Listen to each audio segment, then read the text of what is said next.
Hello and welcome again to another episode of Find Your Inner Flavor. I'm Becky Schoenig. I'm here with my co-partner. We're like so far away from each other. It might be better. We'll just throw things at each other instead of hitting each other.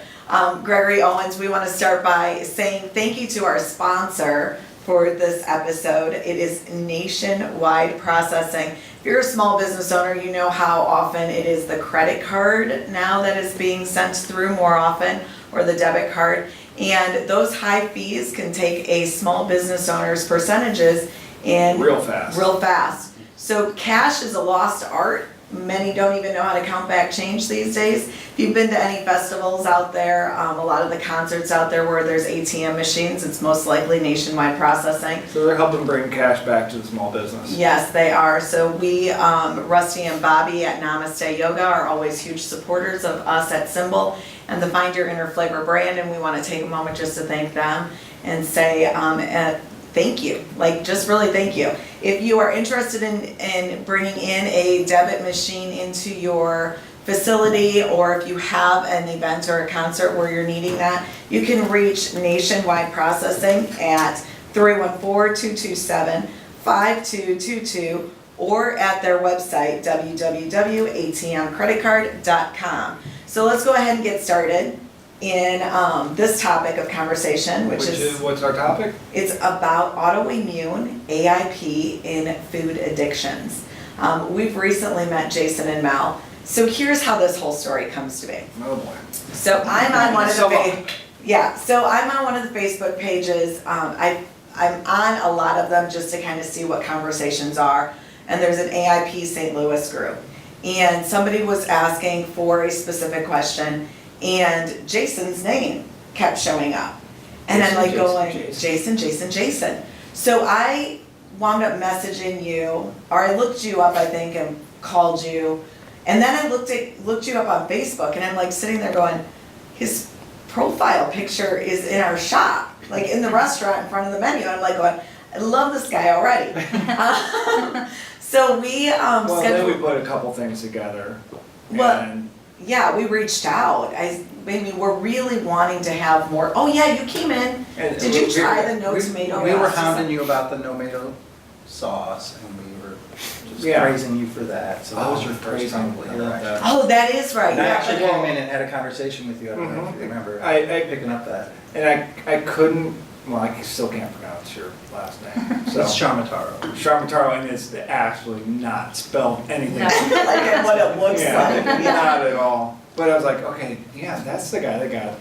So it was a connective. So it was kind of going full circle, and we've been having more and more conversations with doctors, chiropractors, anybody who's seeing patients when it comes to they're treating them and there is a specific food ailment that is showing up. So it was important for us to reach out to you and say, hey, can we sit down and talk, find out who you are, what you're doing, and how can SymBowl support your patients to have more success, and what are we maybe missing? What could we be doing better?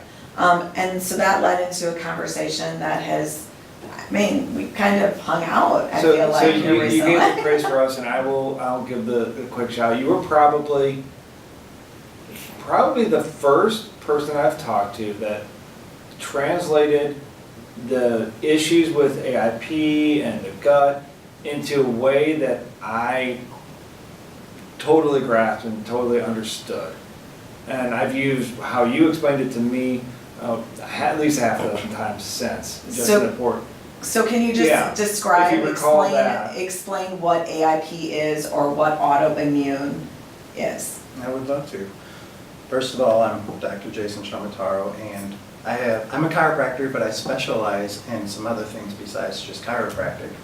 I specialize in functional medicine and applied kinesiology, and I have a big emphasis in nutrition. And one of my mottos is food is medicine, and that happens to be one of the things I keep hearing you guys say. So I've used the terms dietary medicine, lifestyle medicine, all those sort of things. So it really fits in really well with Autoimmunity and AIP.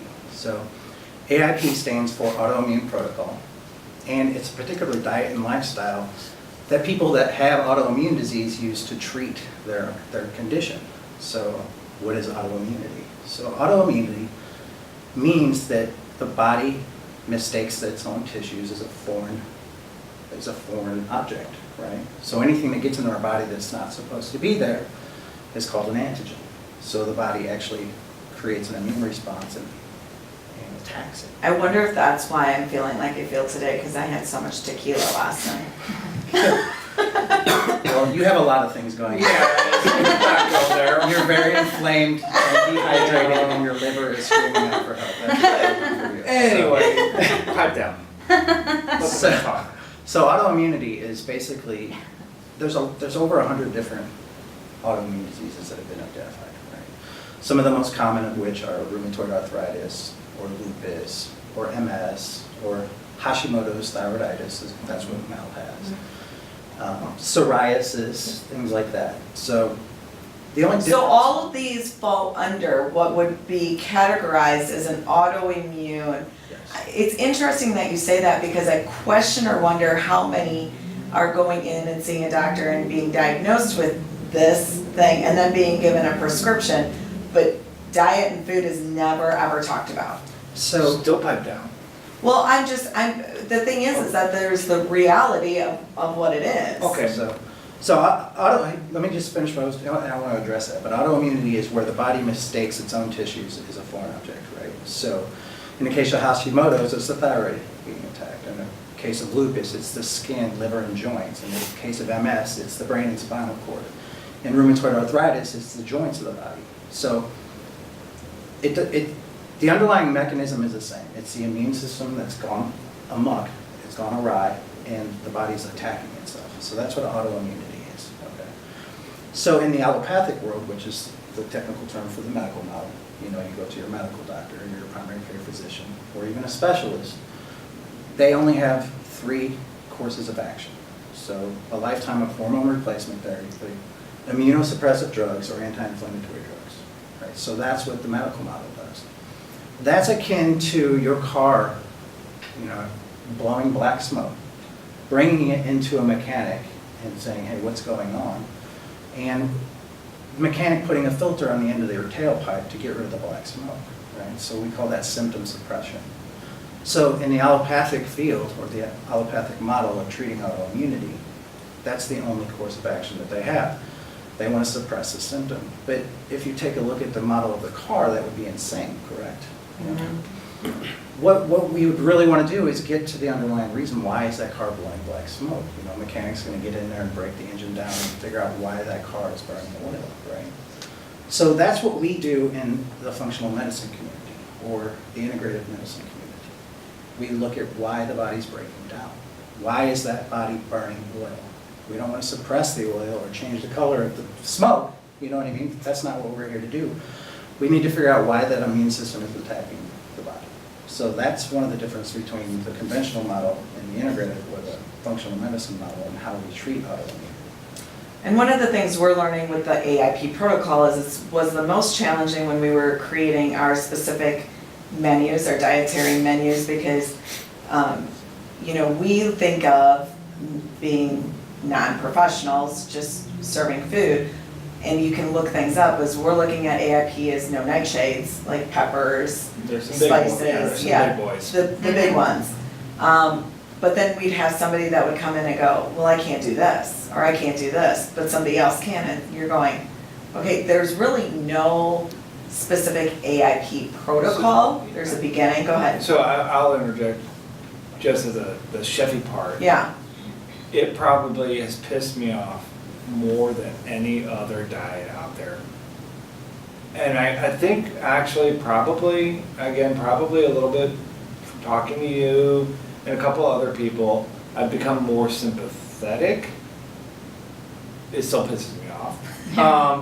there's a lot of things that Yeah. just you off, I don't know so. what that means. Because Why does that piss you off?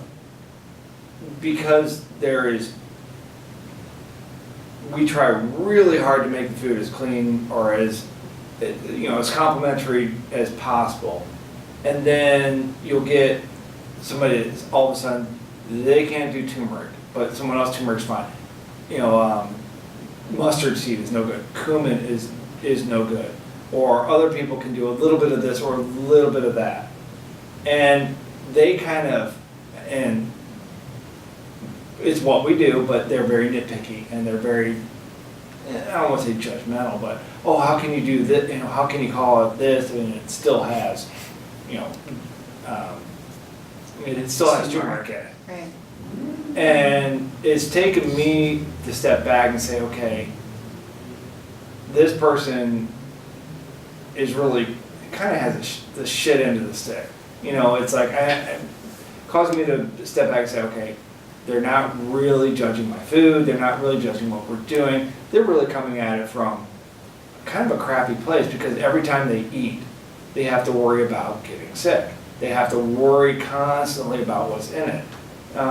So it is a little bit, caused me to be a little softer and a little bit more sympathetic to those people, just because for me, food is medicine.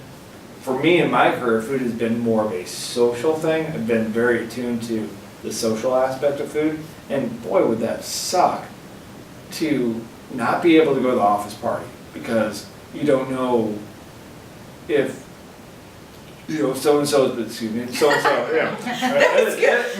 Let's not edit Mark, that out. Too much delicious forehands. But, going to the office party and worry about, well, does, Susie really know what you put in that potato salad? Or, having to spend 2 hours at a grocery store and looking at all the food labels and hoping they're accurate, to make sure that you can just simply eat. Yeah. I mean, I know, that really I know Jason has his story, but Mel is one of those patients, or would be considered both of you would be. But coming from a non-doctor stance, how difficult or challenging has it been for you? And explain a little bit about your diagnosis and. Well, just like you were saying with just not being able to be normal, as everyone, normal, to go somewhere. I get ridiculed at work all the time about it.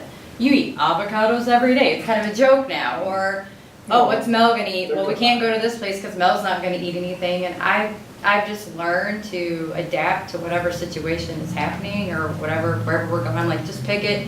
If I can eat it, I'll find something. If I can't, I can't. My health is more important to me and how I'm gonna feel afterwards than if I care about if I'm changing their plans or, it is difficult. It's hard. I miss those days when I could just go order a pizza or have anything. You can't even do the gluten-free stuff because it has potato starch. It has all these other things that I can't eat. And it is hard. And I think what you're talking about with the consistency of being able to adhere to a strict menu for that is hard because it is individualized. And even if AIP is individualized as AIP, it breaks down even further to, well, Mel can have this, but Susie over here can have this. And I'm finding that doing a rotational diet, and I might be okay with something now, and I feel like healing, going through your journey of healing, you're able to reintroduce foods back, or you're able to tolerate them in small doses, or these things, and maybe you're not going to get the inflammatory response that I would have gotten initially at the beginning of my disease because everything, I couldn't eat anything. I couldn't, Well, Jason, would you described the leaky gut and some of that to us a few weeks ago. Would you go over that too, about how food, goes through? Because that I think that makes so much sense in understanding how people can be almost up and down with okay now and then I'm not okay. And I think for anyone listening that's oh, F this, it's stupid. Think about how many people just suddenly have a reaction to shellfish, or my father, who's a great example, is now in his 70s. He was notorious for having that giant bowl of ice cream. By giant, I mean the half the container of ice cream. Well, all of a sudden, you started having, basically bloating and all these issues, and oh, look at you, you have an issue with lactose. Cut out lactose, and all of a sudden, a lot of that has gone away, and whenever he gets something, he immediately notices it. So if you would explain how, kind of the what is it, School of Rocks, or the Schoolhouse I don't Well, know. no, for ABC, the stupid little cartoon. Let's just have Yeah, them go. talk about it. Give it the low-down version, the quick and easy. So you want to hear what leaky gut is, basically? Yeah, well, because for me, that was like, oh, yeah, right, that's how that works. Well, leaky gut is important for anybody with autoimmunity because it's the underlying condition, right? So autoimmunity is an immune system problem, correct? Well, 80% of our immune system lies in our intestinal tract, okay, 80%. So what happens is, think of the intestines. We've got a tube from our mouth to our anus, right? That gets exposed to the outside world. We feed it there, we breathe through there, so we get exposed, we eat through this tube and we get exposed to the outside world there as well, right? So it's not just foods, it's microbes, it's invisible organisms, right? So we have to have a very intact intestinal tract to protect us, correct? Right? So we don't want holes or perforations in the lining of those intestines, do we? Right? So what happens with leaky gut, and this is a simplified explanation. Yeah, this is perfect. this is not scientific, right? So leaky gut or intestinal permeability is when we get perforations in the lining of the intestines, okay? So we're not talking giant holes, we're talking just itty bitty minor. Just visualize it as an opening that is too big, that it shouldn't be there. Of course, we have to be able to absorb nutrients into our bloodstream, and there's a process to allow that. But just try to visualize the lining of the intestines as like a strainer. So Yeah, okay. you drain your noodles, right? Gotcha. That's very, very simplified, but I want you to get the visual. The visual is what's important. So, for example, when we have an intolerance or sensitivity to a food, we're actually reacting to the protein, correct? So when we digest our food, we need to break large protein molecules down into their component amino acids. And that is what is supposed to be absorbed into the bloodstream, right? So what happens, with today's modern diets, we've got a lot of inflammation in the lining of the gut. So we get those tears in the lining of the gut that's akin to a strainer, right? So large protein molecules that shouldn't be absorbed into the bloodstream get into the bloodstream. So that's how the immune system starts identifying these foods as a problem, because they were never supposed to be absorbed as full protein molecules. So that could be a protein in wheat, which would be gluten, or casein, which is in milk, or zein, which is in corn, or soy protein. It doesn't matter what protein it is, but if we've got intestinal permeability, or we've got that strainer thing going on with our gut, these proteins don't get broken down, right? So they get absorbed into the bloodstream, and the immune system goes, hey, you're not supposed to be here. What are you? And it tags it, right? So it tags it, and that's what we call an antigen. And then the immune system creates a response, which we call antibodies. Because the body's doing what it's supposed to. It's supposed to do that, but in today's modern world, we're extremely toxic. Right. We're extremely toxic. The standard American diet is just devastating us, and that's a different topic, so I want to stay focused. Right. But on top of that, so we get we start consuming foods, and then we start becoming reactive to them, right? So that's kind of the underlying mechanism of the AIP diet is we start to, well, what is our body reacting to? Right. So the AIP program, it's a protocol that eliminates all possible offensive food substances, right? Mm-hmm. It's very restrictive, it's very difficult, and one of my goals with this and in the future is to help make AIP simple for people, because they're just eliminating so many things because they don't have any idea what their body's reacting to. Right. So then they come into your restaurant with this long list of restrictions, and then you get frustrated when, their side is they're just trying not to get an inflammatory response, which is going to trigger their autoimmune disease or their set of symptoms. You know what I mean? So, well, and what Greg's gotten really good at doing, and that's why part of what we're trying to do is create a platform to where we can create some products that are more easily accessible to this specific dietary need, because there's a huge block in it. There's a lot of missing factors for people to be able to go out and get the foods that they once liked or enjoyed. What's kind of fun for me is how to do foods that people want that are clean, but then for me, I always look at it as, and this is just my background in cooking, is how can I also do it in the fewest ingredients? Like you were saying with some of the gluten-free stuff. It's a bit of a joke because it's, okay, yeah, they take out gluten, but then they for everything they take out, they put like 6 or 7 pieces of, More offending whatever. foods, yeah. Yeah. And for me, it's like, how can we do this, but actually wind up using fewer and more whole food ingredients? And that's been a little bit of the game or the trick for me that keeps it exciting. And for us, it made us very transparent or very open about. Well, we've use. also caused us to become more empathetic. The more we have allowed ourselves to dive into what some of these challenges are. I mean, we created paleo in our restaurant early on. We didn't know what paleo was. We just had a group of people that were coming in and going, hey, we're trying to find some restaurants that we could call paleo friendly. Can we tweak some things? And we literally went through and we made it to where that could happen. The AIP has been the most recent of them outside of the keto specific menu. But the keto one is easy when you're talking about keto for weight, keto for muscle, all of that kind of stuff. We're talking AIP. We're talking allergies. We're talking health. We're talking somebody could be good today and not good tomorrow, kind of a thing.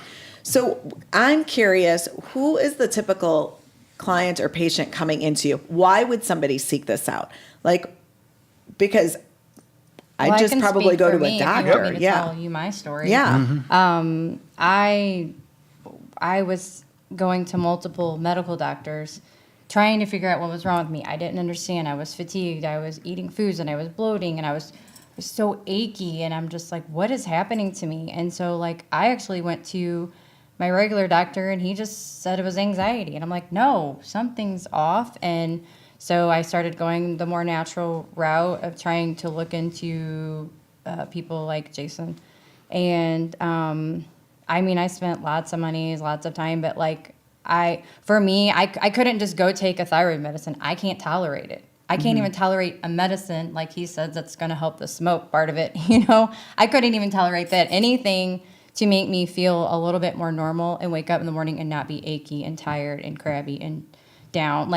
And I didn't realize that I was still, and I was paleo, and I thought I was doing everything right. I had no idea.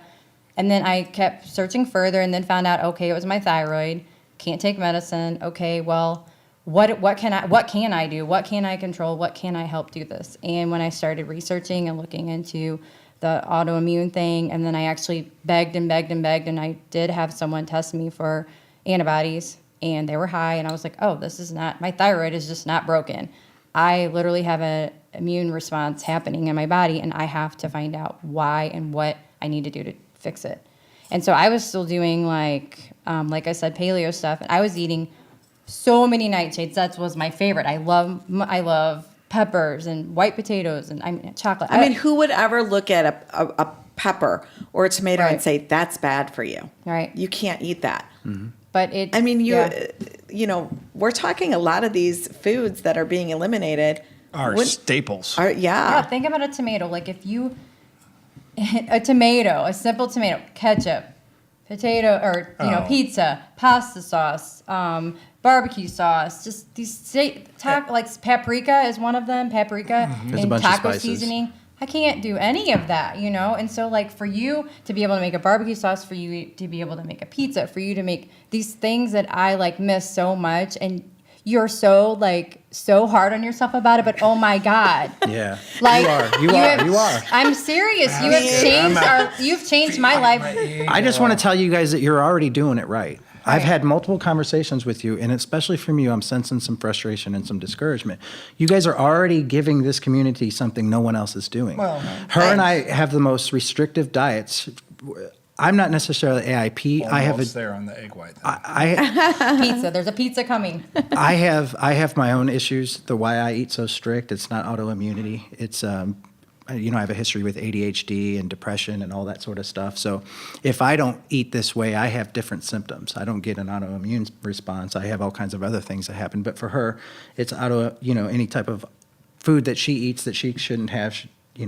It's a life-threatening issue because her thyroid is being broken down through that response. So you guys are giving the community something that we haven't found anywhere else. And I want you to hear that because and I'm not just trying to build you up, because you can, though. it's hard for me to watch you be discouraged.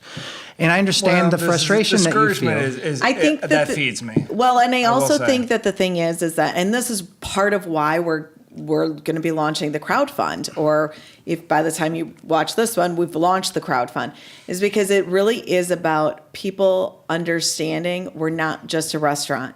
We're there, and this has taken us, what, 5.5, almost Pushing 6 years to finally feel like we've honed in on more specifically what we're doing and what it is. And we're really more of a support system to the doctors who are treating these issues. And we're owning that piece of it. Yeah, there is nobody, we are a restaurant, yes, anybody can come eat there, and they're gonna like the food. But then there's this other population that really can't find places to eat with their whole family. You know, That's been key from the get-go, friends and family, and this is your tag back. Friends and family eat together regardless of their dietary issues. And Well, I grew up with a diabetic mother. I myself am diabetic. I have a son with Asperger's who probably shouldn't eat as much wheat and some of those things as he is eating. And been in the restaurant business essentially more or less my entire life as far as a working adult. And I recognize so much how food is. I mean, we're not going to get rid of food. Everybody's going to have to eat. It's tied into every social event, every emotional event. I mean, food is very much part of what makes our community, what makes us as individuals, as family. The idea that someone has to reheat their own little individual meal, or a mom or a dad nowadays has to create their own food that is separate from the family, is disheartening. And I understand that it's one of those things where, back in the day people didn't do it. Well, back in the day people didn't do a whole lot of stuff. It's the good and the bad of modern technology and modern advancements.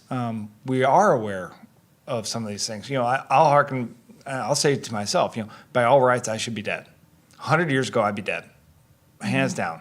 I've been diabetic for 15 years now. 100 years ago, I'd be dead. Well, I'm very grateful I'm not, but I do have to do certain things. I have to change my lifestyle a little bit. And it's one of those things, okay, so someone like you, we're not going to be able to, there's no reason that we can't cook food for you that everyone can enjoy. And that's where I would say I'm not disheartened, I'm not discouraged. I want to be able to create products that are good for you and you and you and for myself. And that's why the no tomato pasta sauce and the barbecue sauce took so much time to create, was because Greg was not just wanting to eliminate all these things. He wanted it to taste like anybody could eat it. Take this off and then put in a bunch of stabilizers and a bunch of, technically it could be, corn syrup and it could be all sorts of crap in there that you see in a lot of health foods. Again, the diabetic stuff. It's sugar-free. Sugar-free stuff might be the most atrocious chemical mess of food that's out there.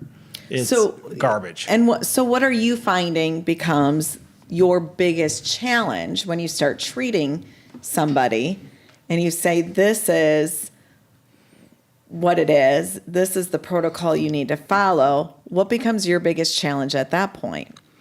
So a good example of somebody who might come to me, I specialize in treating chronic health conditions. So a chronic health condition is, from diabetes to autoimmunity, or somebody with migraines, or a child with ADHD, which is my big passion. Those are all chronic issues, as opposed to an acute condition where you would go to a hospital or a medical doctor for it. So that's kind of the thing. So I get people that come to me, and almost all chronic health conditions in today's world are a result of today's lifestyle. That's just a fact, okay? We're eating very toxic in today's world. We're addicted to convenience. We're addicted to packaged foods. We're addicted to just anything quick. You know, we don't cook anymore. We don't eat real food. You know, 150 years ago, we were all farming. You know, we ate things that we could kill or pick, right? We don't do that anymore. No. So post-World War II, we've just become more and more and more toxic. And all of these chronic health conditions are a result of that. So that's where my passion lies. So somebody comes to me, let's say with type 2 diabetes. Type 2 diabetes is a really good example. So if you go to a medical doctor, they might be put on insulin or some type of other therapy to help regulate metformin to regulate insulin. So you come to somebody like me, and I'm going to be that mechanic in the shop, and I'm going to go, why can't you regulate your own blood sugar? And the answer lies in what are you eating?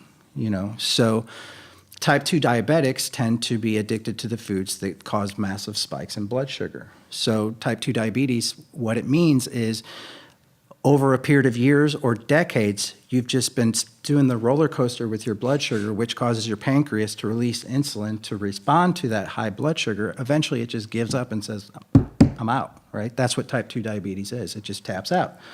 So diabetes type 2 can be reversed or managed. So if somebody comes to me with type 2 diabetes, I'm going to change their diet.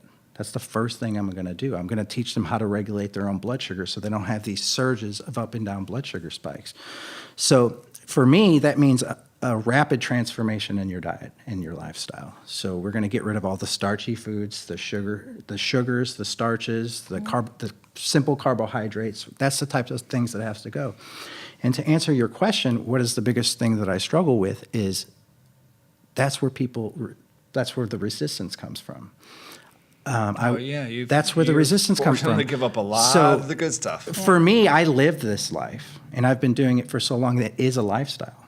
And I recognize all the things that I want as addictive foods, and I know that if I put them back in my body, I'm going to go through that addictive cycle over and over again. So I live that, and I that's just how I manage to do it. But for people that come in off the street who have never really addressed that, or they're just coming to terms with the things I'm eating are causing my type 2 diabetes, it's a really big struggle for them. Well, and I will and take. They fight it, and they don't want to make the changes. And it takes work. It takes a lot of work. And not just on a physical level. Yeah.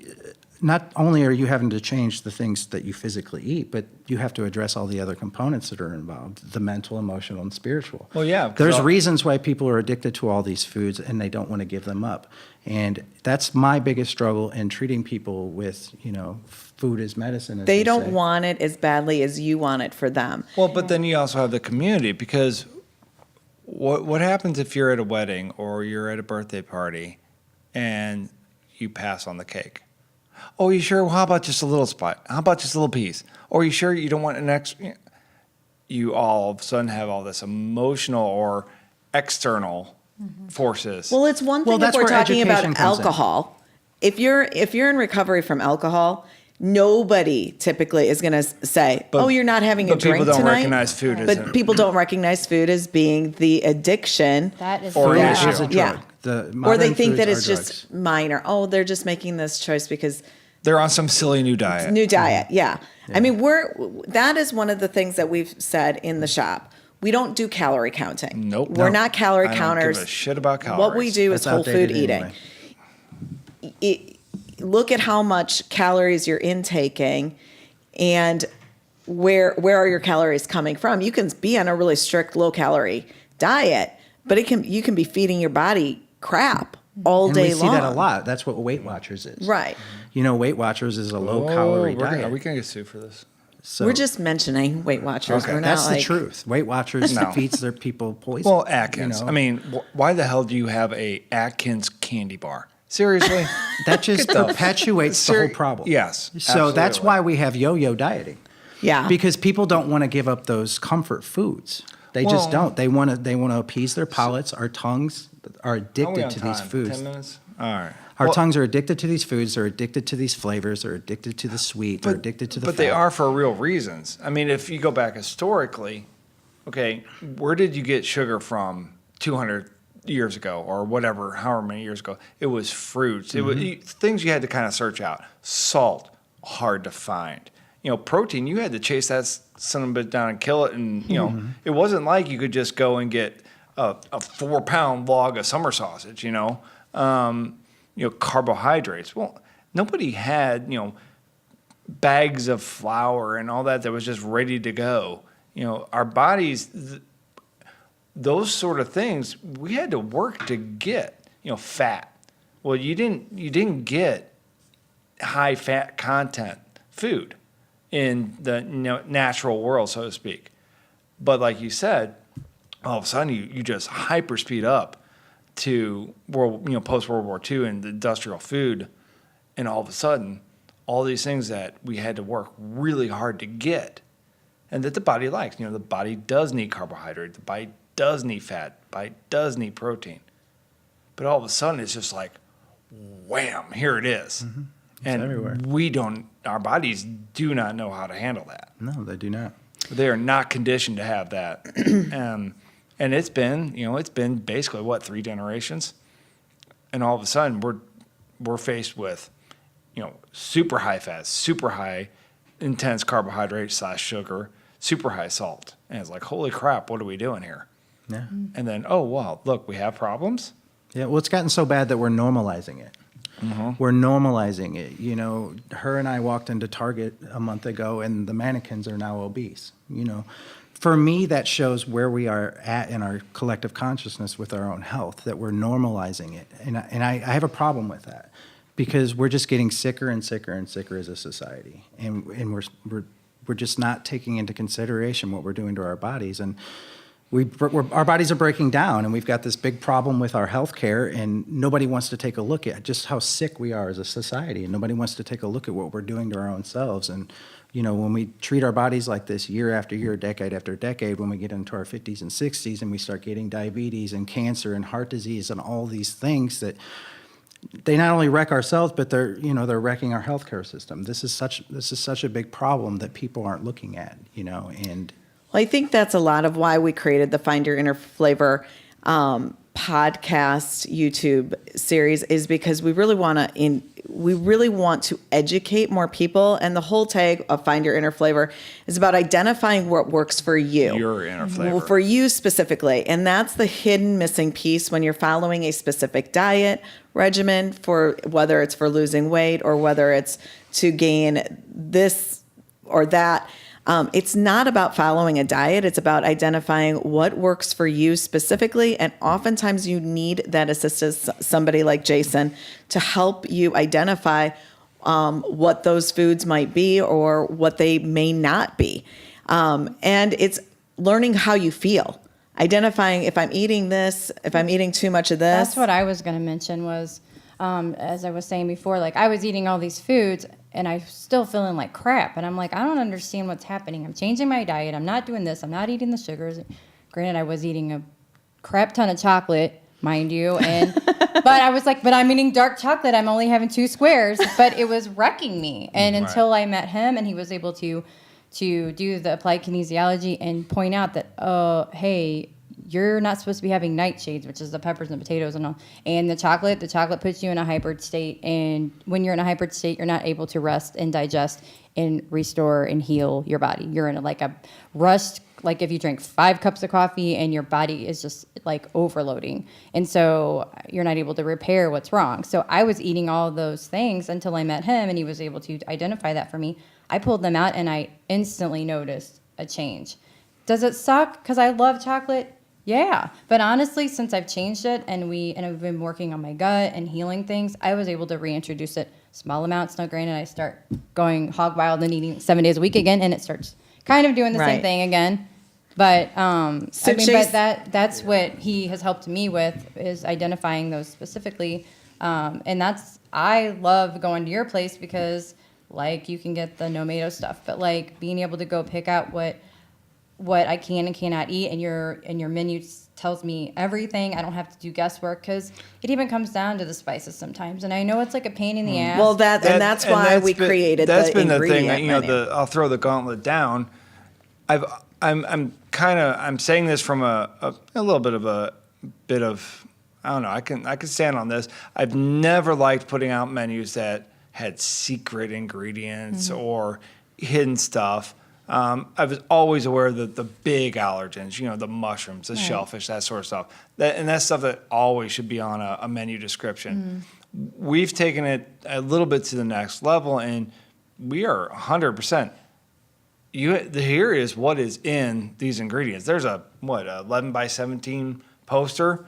Of every single thing that we everything have in that's there. in there. and From big- the sauce to the Everything. dressing. This is I it. mean, we pull him in, and I just went with him for the first couple times. I never even heard of you guys until he took me, and I was like, oh my God. And I'd ask, like, well, what's in this dressing? And it's not even like they say, well, I'll have to go find out for No, you. Or, oh, here it I don't is. know. They Flip flip it that menu over. And you read it, and you're like, oh my God, I can eat that. I can eat that. I can eat that. And And it's we such appreciate a the rewarding transparency. experience, It's a- especially coming from someone like me. You should. You don't even know. You should be proud of what you're putting out there, and I think that's where, and we've witnessed. Well, we've been part of this. It is so easy as a business, which we are a business, to try and find ways to cut corners. And in today's food, cutting corners means processed, means further fabricated, means Lower mass, quality. mass industry, and fillers or whatever. How to avoid that, maintain your integrity, and be honest with your customer. Which for us, our community, our customer, they're our lifeblood. Yeah. So Jason, where can people find you? Right now, I'm doing a rebranding, and I'm looking into opening up a new office, but I do have a temporary page where you can reach me at. It's www.trinitydoc.com, TRINITYDOC.com. That's where I can be found right now. And right now, I'm practicing in Kirkwood, Missouri. Okay. Do you have a phone number that you give Yeah, out? my phone number is 314-368-2975. Okay, perfect. So, yeah. We're going to go ahead and Cheers, wrap all. this up. We want to thank the Gaslight for creating such an amazing space for us to do this easily and effortlessly. Matt with Media Outlaws for working the behind the scenes side of things. Sometimes you'll very hear him quiet popping. this time, Yeah, I know yeah. he's very quiet today. Say hi. Come on, say hi. You can edit it out I'm later. here. It's true. I was soaking it all in. I didn't Oh, have a lot Did of- you Okay, learn so- anything? I did. you I learn learned a lot, anything? and I Because have we were gut talking issues, about your so gut today. I'll be taking a look at and reevaluating my situation. Yeah. So we want to thank you guys for joining us. Again, follow us on YouTube. Share us with your friends. Let us know what you want to hear us talking about. And if we have launched the crowdfund at this point, we're hoping we have, look into it. We're doing something a little bit different. We're not just a restaurant. We're really creating a support system for the doctors and for the patients out there that really food is a part of their lifestyle, and it determines whether they have a good day or a bad day. So we encourage you to find that, donate, tell Help your support. friends, help support. We are the co-owners of SymBowl. We're located in Kirkwood, Chesterfield, and in St. Charles, Missouri. Again, thank you, and we will see you the next time. Cheers, all.